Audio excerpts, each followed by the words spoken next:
안녕하세요. 저는 한국법 변호사이고 캐나다 공인이민 컨설턴트인 조영숙입니다. 오늘은 가슴 절절한 A님의 이야기 5번째입니다. A님의 백그라운드는 지난 영상들에서 자세히 말씀드렸으니 안 보신 분들은 보고 오시고요. 그 내용을 아주 간단히 요약하면 A님은 과거 기록들에 대한 사면을 신청해서 결정을 기다리고 계시는데 다음해 가을에 있을 캐나다에 거주하는 아들의 결혼식에 참석하고 싶어 하십니다. A님과 상담한 후에 제가 제일 처음 한 일은 당연히 이미 제출된 사면 사건의 기록들을 검토한 일이었는데요. 안타깝게도 기록이 총 8건으로 너무 많아서 이미 제출된 사면 신청건은 거절될 가능성이 아주 크다고 판단을 했어요.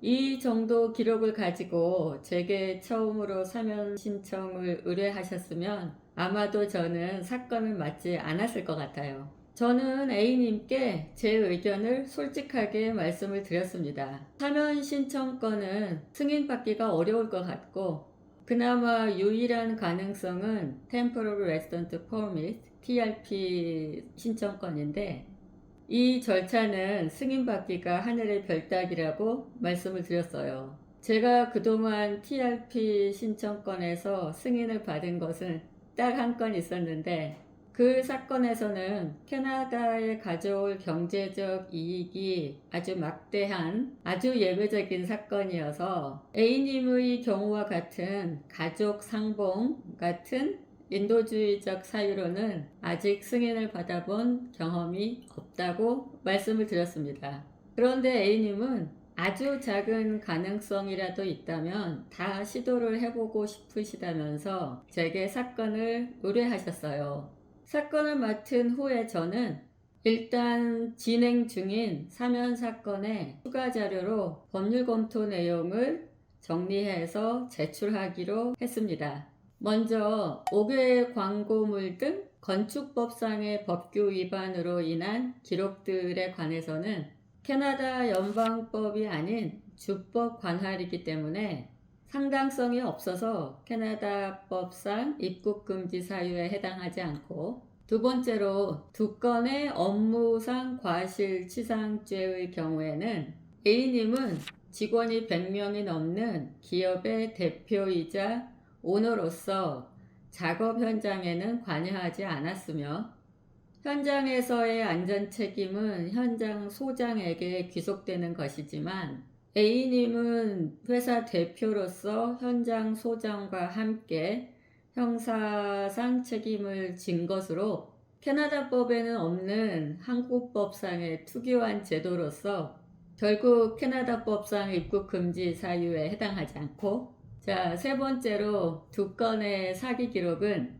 사업자금을 차용한 후 상환하지 못해서 생긴 일로서 A님에게는 차용 당시 기망의 의사가 전혀 없었지만 자금을 차용할 당시 채무자에게 자금을 변제할 능력이 없으면 변제의 의사가 없는 것으로 간주를 해서 사기죄를 적용하는 한국의 대법원의 판례에 의한 것으로서 이 2건의 사기 역시 캐나다 형법상 사기죄에는 해당되지 않으므로 캐나다 입국금지 사유에 해당하지 않는다 라고 정리를 했어요.